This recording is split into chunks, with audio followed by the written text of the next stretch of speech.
Sorry, folks. Took Moxie to say that. All right, well, not that short. All right, here we go. How fantastic was this show, right? All right. And now I'm going to tell you my shallow, stupid story. Okay. So in the mid-1980s, I was a junior talent agent working for this guy named J. Michael Bloom at probably one of the biggest New York talent agencies. And I had no business doing this job. I was clueless. I was a dancer and an actress who obviously was failing, and so that's why I took this job. Now, I had no business skills. I never graduated college. I got 740 on my SATs, and that's combined. Okay. It's not a genius we're looking at. But I figured, okay, so the reason I got the job was because as a dancer, I took classes with this really nice actor named Peter Weller, who also happens to be RoboCop. Now, RoboCop, who was my friend, said, you really need to meet my agent, Michael. And I thought that he thought I was like packing heat, you know, like, I want you to meet my agent because you're...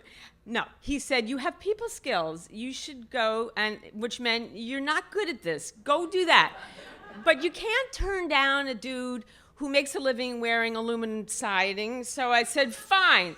So I go meet Michael, and I get hired. I don't know what I'm doing, but somehow, I guess I just faked it enough that I was doing pretty well, and I was actually bringing in a lot of new business. And I had some of my own clients, even though I was clueless, I couldn't add. I knew how to make money, I just didn't know how to count it, but that was fine. So one day, the bat phone rings. Now, the bat phone was Michael's private line, and when he called, it's like, you know, the president's office. You pick up that phone, and Michael was the scariest dude. He looked like Jabba the Hutt in navy blue sunglasses, indoors, like a poker player, and he always had like monogrammed shirt cuffs and cufflinks, like French cufflinks, and he always on his desk he drank Coca-Cola and milk together. It's like, and he was smoking, and he had a heavy white beard, and it, like the beard attached to his hairline was all white, swirly, and he was big. He was just shapes. He wasn't like a body. And then, honestly, when we had our 10th year anniversary at work, we all chipped in and got him a real Hirschfeld. You know, if you guys know who Hirschfeld, he's a caricaturist. Well, he did Michael's caricature, and it was a portrait. It looked just like Michael, only had like Nina's in his beard. So that's what, okay, so he calls, and you answer. So I'm on the phone, yes, Michael? And I'm thinking, I'm getting fired. What have I done? And he said, you need to take Susan out, my new client, get her out to lunch and get her contract signed, because if you're a talent agent, if you really want to be worth your salt, you need to have your clients work exclusively with you, or they'll start whoring around, and then you lose all the money. Okay, now the Susan in question is Susan St. James. Now, if you're old enough to know who she is, which I think most of you are, she was on McMillan and Wife, but I fell madly in love with her when she was on Kate and Alley, because Jane Curtin, who also happened to be a client, had introduced me to her, and it was a love match. She is America's sweetheart. She still is, but I was smitten. And for some odd reason, I probably reminded her of a long-lost young cousin. She liked me, so I thought, okay, I have to take her to lunch. But the problem was, I had never taken anybody out, because I had really started working there a year before. I had no money, and the thought of eating out seemed like a big deal. And I was raised very poor in Queens, in this like little ground floor hovel of an apartment. And for us, a big night out was at the Sizzler Steakhouse. And if I really was going for broke, my mother would let me order the surf and turf with the cheese bread. And I would slide down my tray on that metal railing, and then you pay at the register. And maybe with my friends in high school, we'd go to our local diner.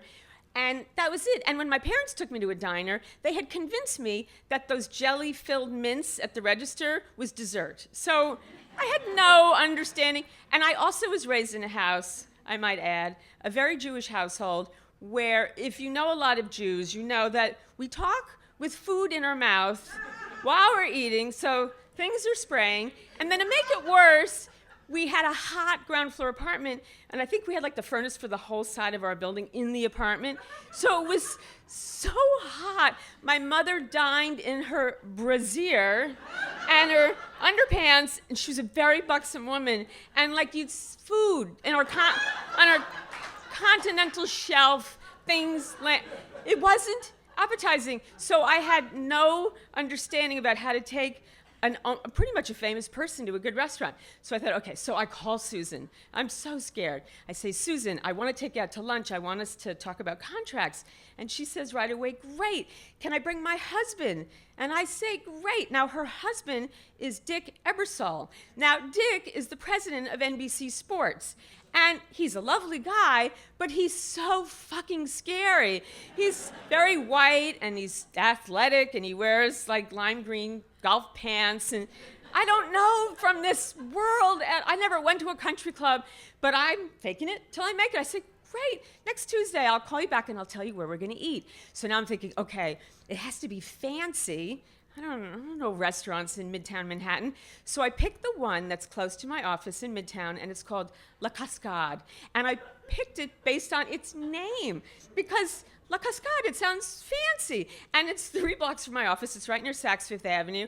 And I figured this will be really impressive. It's July. It's a really hot summer. So I say, okay, Susan, you and Dick meet me at La Cascade next Monday. And I'm worried the whole weekend. I don't even know anything about this restaurant. So, okay, I plan out my outfit. I get ready. I decide it's hot July. I'm going to wear my Eileen Fisher white dress. It has a drop waist with 2 big pockets. Now, I could never afford Eileen Fisher. That was fancy. But they had an outlet with irregulars and, like, seconds. So the pockets weren't even exactly. It was like, so I thought, okay, I'll just look a little bit, like, whatever, I'll make it work. So I wore that, and my hair looks like this, only wider, because I'm a hot mess. And then I had on, like, my Corkies or whatever shoes we wore in the 80s, no stockings. You know, I was a hot mess, but I thought it looked great. And the dress was cotton, it was like crinkly. I didn't know. So I get to the office, and I get all the contracts. I put those little yellow stickies every place was just to sign. I'm all organized. I'm so scared. I got to bring this contract back, or I could lose my job. I don't want to fail, you know, in the beginning of my new burgeoning career. So lunchtime comes. I'm so scared. It's like 100 degrees. I tromp over to La Cascade, and I get there. And I open the door, and there is a waterfall, hence the name, in the inside of the restaurant. This big waterfall. And I'm thinking, okay, now I understand why they called it La Cascade. Okay, so I see the maitre d'. He looks at me, and he's suspicious. He thinks I'm like serving someone papers, or I'm like somebody's assistant. And I say, no, I have a reservation. And then I see Susan, and she calls me over. So I go to the table, I snub the damn maitre d' who's so rude. He looked at me like I was an idiot. I go to the table, and meanwhile, when I'm going to the table, I'm noticing them canvassing, and all the women are in creamy silks, and they have on like nice separates, casual separates. Nobody's creased like me. They all look like Alexa Carrington or somebody. It's the 80s. They have shoulder pads. And I really do. I look like something out of Oliver Twist. So I get to the table, and Susan's so nice, and Dick is polite, but he's suspicious. And I hug her, but I want to sit down right away because I want to cover myself so people don't see my Eileen Fisher irregular dress. So I sit down, and I put my napkin, and I'm starting to relax. Susan's so sweet. She pours me a glass of water. She sees I'm like, got sweat on my mustache, and she's pouring me water, and I'm trying to relax. So I'm relaxing, but then I notice that everybody at the tables around us are staring at us, not me, but at Dick and at Susan, because they're wonderful and they're famous, and I'm like basking in their successful glow, and I'm starting to forget who I am because I'm with them, and we're throwing our heads back and we're laughing, and and then the waiters come over and they bring the menus. Okay, so the waiter comes over, and it's like the Magna Carta. It's a menu that's this big. Now here's the thing, if you go to a restaurant on business, know the menu, know the restaurant. You don't just walk in blindly. It's all in French. All right, I go to Sizzler. What do I know? I'm looking, and I'm trying to act like an adult, so I'm looking at the menu, and I see raclette, and I see other foods. I don't know what they are, and like bouillabaisse, and I'm panicking. It's all in French. Finally, I see boeuf bourguignon. Now, I've never had it, but I see boeuf, so I like beef. I figure I'll have some boeuf. It's July. It's hot boeuf. So, all right, so the waiter comes back, and he's taking our order, And Susan and Dick smartly have poisson sauce on the side. I don't know what poisson is. I'm thinking it's chicken, it's fish. I don't know. But I know when they say sauce on the side, they know something. And I'm convicted to my choice. And I say, I'll have the boeuf bourguignon. And the waiter says, nice choice. But he's looking at me like, you really are, you were a rube. But I'm sticking with the choice. All right, we're talking, things are going well. Dick's asking me a few questions. He's peppering me with what my office can do for him. He's a business dude. I expect that. And I'm holding my own. Meanwhile, my contracts are like pulsing by my foot in my handbag. I'm thinking, oh my God, they're like taking on a life of their own, like in a trilogy of terror with Karen Black under my bed. Something's gonna, all right, but I'm doing okay. The food comes. Okay, so the food comes and he presents me under a cloche with a steaming bowl of mixed meats with pearl onions, small potatoes, baby carrots, and a jus, a gravy. It's hot. It's 100 degrees, even in the, and I'm pretending that this is really what I want. I'm getting, like, my pores are opening. And Susan is so nice. She's like, oh, that looks so delicious. And you know, she's thinking, she had no idea what she was ordering. And Dick's looking like, this girl's an asshole. You cannot be with this agent. But I'm in it. So we start eating, and I'm in my own universe because I'm with famous people, and everybody's sort of bowing and scraping in our direction. So I'm talking, and I let down my guard for 1 damn minute, and a spoonful of the boeuf and the onions, pearl onions, and the sauces and the carrots land in my irregular pocket. Like a huge mound in the pocket. Now I have to make a choice. Do I own up to the fact that you could smell the chicken feathers on my thigh, burning, searing my leg? Do I pretend it doesn't happen? Do I just throw my napkin on it? Meanwhile, it's like the Exxon Valdez. It's like going this way, it's traveling. So Susan, because she's a saint, says, oh my God, and she calls the waiter over. She says, bring us club soda, and she starts digging pearl onions and carrots out of my pocket, and I'm appalled. And Dick's looking at me like, oh no, I don't think so. But she's digging away till finally I say, you know what? Let me excuse myself. I'm just gonna go to the ladies' room and clean up. I'm so horrified. Okay, so I skulk out. Meanwhile, all those other people in their silks and their linens are looking at me like, she doesn't belong here. It's like Pretty Woman when she goes into that store, and it's like, yeah. So all right, so I go to the bathroom, and I take the napkin, because I don't want, it looks like I just had a miscarriage. There's like brown, it's spread. All right, so I run into the bathroom. Now, in the olden days, all of the bathrooms in really good restaurants had an attendant, okay? It was this woman. She was always older, and she had her lipstick out of the lines. And they sat in a little chair, and they had like a hanky for some reason pinned to them. I don't know what the hell the hanky was for, but they always had a hanky. But she sees me come in. I don't have a pocketbook. She knows she's not getting a tip. So she just pretends like her eyes get heavy. She doesn't see me.